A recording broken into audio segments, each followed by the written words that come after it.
Mga kapatid, merienda tayo. Alas 3:05 na ng hapon. Walang kwan kasi dito, walang mabilihan ng tinapay. Saka talagang walang pangbili. Kaya ito na lang ang merienda natin, no, mga kapatid. Kanin. At meron tayong, tingnan mo nga ito.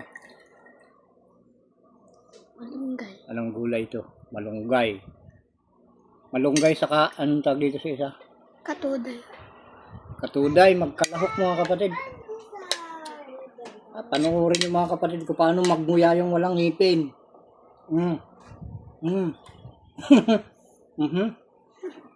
Kakaiba niya.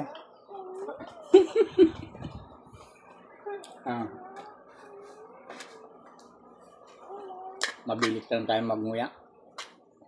Malambot kasi yung ating may meriendang kanin. Ito yung ang tawag dito sa bigas na ito. Ang tawag dito. Ating na bigas, naanagan na. Jasmine. Jasmine daw mga kapatid yung pangalan nitong itong kanin na ito na may merienda ko.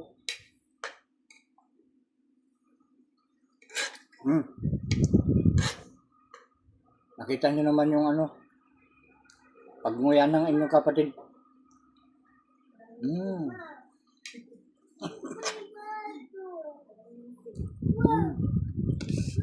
Ito mga kapatid, alam nito.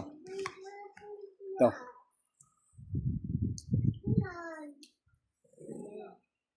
Kwan yun.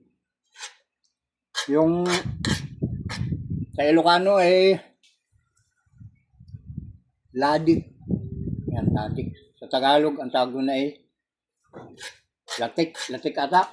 Tawag nito. Masarap mga kapatid. Pwede nga i-kwan pala ito. Pang ulam. Kompleto yung lasa niya.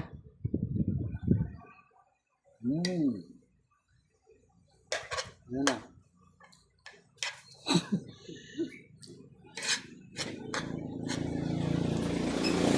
Masarap. Sarap talaga yung mga kapatid. Latik. Ladik.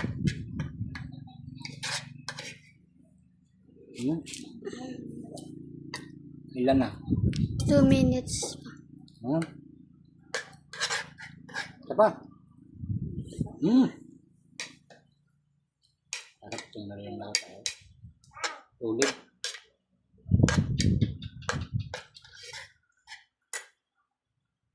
Okay.